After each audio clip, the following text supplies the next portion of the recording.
안녕하세요, 곰사장입니다. 지난 편에선 오공이 브루마와 함께 드래곤볼을 모으는 여행을 떠났죠. 이번 건에선 드디어 드래곤볼을 모두 모아 용신을 부르게 되는데요. 드래곤볼 2권 바로 시작해보겠습니다. 17화의 제목은 두목의 주특기입니다. 토끼단의 두목은 당연히 토끼였습니다. 두목이 손으로 만진 건 모두 당근이 되죠. 브루마가 당근으로 바뀐 후 인질이 되는 바람에 오공은 위기를 맞이하게 됩니다. 하지만 야무치에게 도움을 받아 무사히 탈출. 이렇게 야무치와 점점 친하게 됩니다. 18화 드래곤볼을 도둑맞다. 피라후, 마이, 슈가 처음으로 나옵니다. 오공이 타고 가던 차를 공격하고선 드래곤볼을 모두 훔쳐가요. 드래곤볼을 되찾으러 가기 위해 야무치와 푸알이 잠시 팀으로 들어오게 되고요.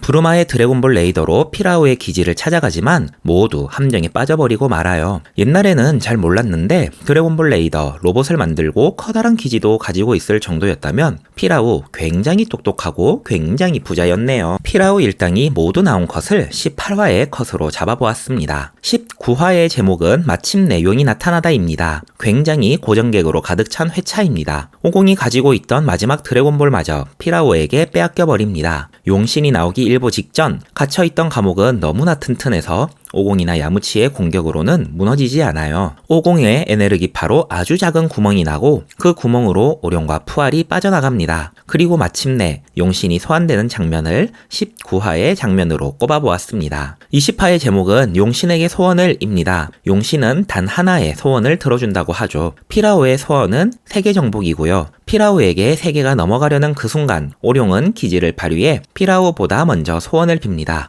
그 소원이라는 게 바로 다급한 순간 가슴속에 깊이 묻어둔 소원, 그 소원을 말하는 컷을 20화의 컷으로 선택했습니다. 여자 팬티가 하늘에서 내려오는 장면, 소원을 모두 들어주고 드래곤볼이 뿔뿔이 흩어지는 컷도 있지만 20화의 한 컷은 다른 장면으론 선택할 수 없죠. 21화의 제목은 보름달입니다. 오룡에게 소원을 빼앗긴 피라오는 오공 일행을 모두 감옥에 가두어 버립니다. 이 감옥은 천장이 유리로 되어 있어서 한낮에 모두 햇볕에 타버리게 되지요. 어떤 공격에도 감옥은 뚫리지 않아 모두 죽는 걸 걱정하고 있는 가운데에 오공은 보름달이 뜨면 나오는 괴물 이야기를 합니다. 할아버지를 죽인 나쁜 괴물을요. 이야기가 심상치 않게 흘러가는 가운데 오공은 하늘의 보름달을 바라보게 되고 거대 원숭이로 변하게 됩니다. 22화의 제목은 손오공의 대변신입니다. 거대 원숭이로 변한 오공은 난동을 피웁니다. 감옥도 부수고 도망치는 피라우 일행의 비행기도 부수고 브루마도 부숴버리는 위기의 순간 꼬리가 약점이었다는 걸 기억한 야무치가 오공의 꼬리를 잡습니다. 거대 원숭이가 된 오공은 힘이 빠져버리고 그 순간 푸알이 가위로 변신해 꼬리를 자릅니다. 낭하 풍풍권을 쓸 때가 야무치가 마지막으로 멋진 순간일 줄 알았는데 이때 야무치는 좀 똑똑하고 용기 있어 보였습니다. 오공의 꼬리가 잘리며 소동이 정리되는 장면을 22화의 컷으로 잡아보았습니다. 23화는 드래곤팀 해산입니다. 꼬리가 잘린 후에 오공은 다시 사람으로 돌아옵니다. 한바탕 난리가 났었지만 그래도 용신을 구경했고 여자 팬티를 얻었고 악당은 물리치고 목숨은 구했죠. 야무치 브루마는 사귀기로 하고 푸알과 오룡은 그 둘과 함께 도시에 가기로 합니다. 오공은 무천도사에게가 무술을 배우기로 하고요. 1막이 마무리되는 셈이죠. 독특한 머신, 근두운을 탄 오공, 그리고 밑에 보면 일행이 갇혀있던 감옥까지 나오네요. 잠시 이별하지만 다시 만날 걸 아니까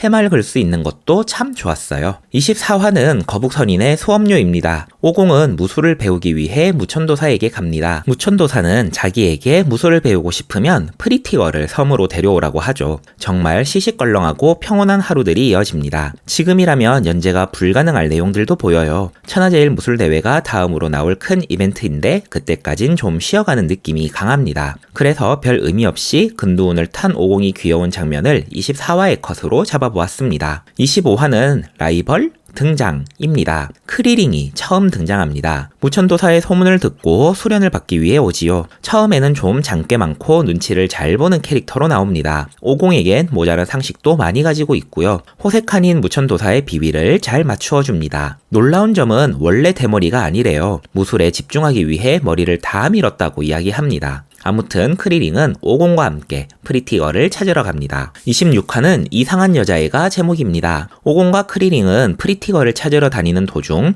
경찰에게 쫓기는 여자애를 도와줍니다. 분명 처음 등장할 땐 금발에 총도 수류탄도 쏘는 터프한 여자애였는데 재채기를 한 번 하더니 흑발에 청순가련한 여자애로 변신해버렸습니다. 심지어 근두운도 탈 수 있을 정도로 착해요. 이름은 런치, 청순가련형 런치나 근두운을 탄 세 사람의 샷이 있었지만 드래곤볼에서 탈 것이 나올 땐 항상 자세히 보게 됩니다. 26화의 컷은 런치의 첫 등장입니다. 오토바이가 진짜 특이하게 생겼죠? 뒷바퀴는 있는데 앞바퀴는 없죠. 그리고 경찰차들은 둥둥 떠 있고요. 런치의 얼굴은 긴장감까지 정확하게 묘사됐어요. 새 캐릭터, 신기한 메카닉들, 섬세한 묘사가 좋아 26화의 컷으로 잡았습니다. 27화는 런치의 재채기입니다. 런치는 자신도 쫓기는 몸이니 당분간은 여기서 함께 지내겠다고 말합니다. 은행 강도 지시라도 한 것 같다고요. 재채기를 하면 성격이 완전히 바뀌게 된다고 하죠. 무천도사는 런치의 모습을 보곤 완전히 반해 두 사람을 제자로 인정한다고 합니다.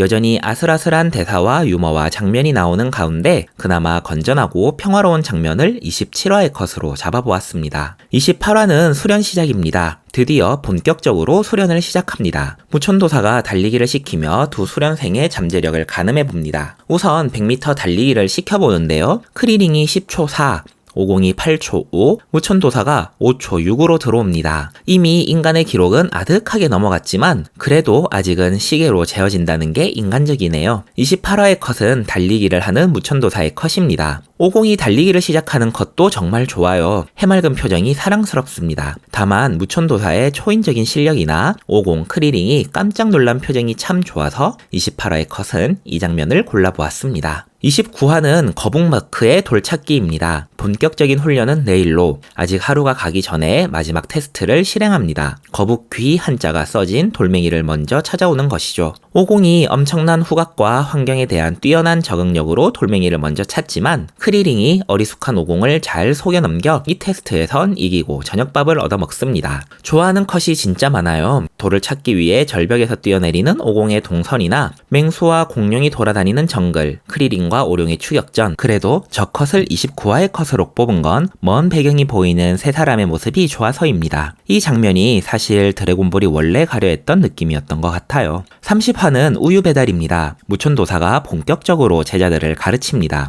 다만 가르치는 게 우유 배달을 통해서였어요. 지그재그로 달리고 엄청 높은 산을 오르고 아슬아슬하게 통나무를 건너고 강도 가르지르죠. 공룡에게 쫓기기도 하고요. 우유 배달만으로도 녹초가 되는데 이게 고작 새벽 수련이라네요. 우유 배달을 하면서 천하제일 무술대회 이야기가 처음 나오기도 합니다. 이번 화의 제목과 딱 맞는 컷을 골라봤습니다. 너무 귀여워서 좋아요. 31화는 거북선인류의 엄격한 수련입니다. 본격적인 수련이 시작됩니다. 아침엔 맨손으로 밭을 갈아요. 국어 공부도 하고 낮잠도 자고 오후에는 공사장에서 일도 하죠. 상어가 있는 호수를 건너고 나무에 묶여 벌과도 싸웁니다. 정말 고된 훈련들이 이어져요. 그리고 마지막으론 등껍질을 매죠. 거북선인이라고 불리는 이유는 정말 거북이 등껍질을 매기 때문이었어요. 31화의 컷으로 잡은 장면은 세 사람이 낮잠을 자는 장면입니다. 각각의 컷에서 정말 귀여운 장면이 많지만 이 장면의 평화로움이 너무 사랑스럽습니다. 32화 천하제일 무술대회 시작. 무술을 직접 배우진 않지만 이제까지의 고된 수련으로 두 사람은 크게 성장합니다. 큰 돌을 옮길 정도로 힘도 세지고 하늘을 난다고 생각할 정도로 높게 점프하죠. 성장했다고 생각하는 순간엔 권법을 배우는 게 아니라 20kg짜리 등껍질을 40kg짜리로 바꾸는 정도일 뿐입니다. 그리고 마침내 천하제일 무술대회에 참가합니다. 이번 화도 좋아하는 컷이 참 많아요. 높게 점프할 때 나오는 공간감이 잘 살아나는 컷이 있고 처음으로 양복을 입고 나오는 귀여운 컷도 있어요. 하지만 역시 세 사람이 무술대회장으로 들어가는 장면이 32화의 컷이라고 생각합니다. 33화 수련의 위력. 예선전이 시작됩니다.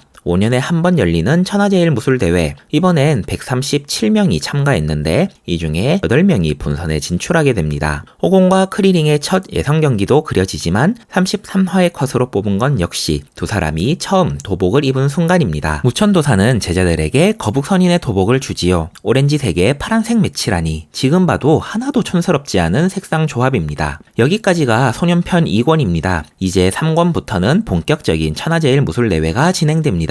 3권의 컷들도 기대해주세요. 함께 해주셔서 감사합니다. 다음에 또 만나요.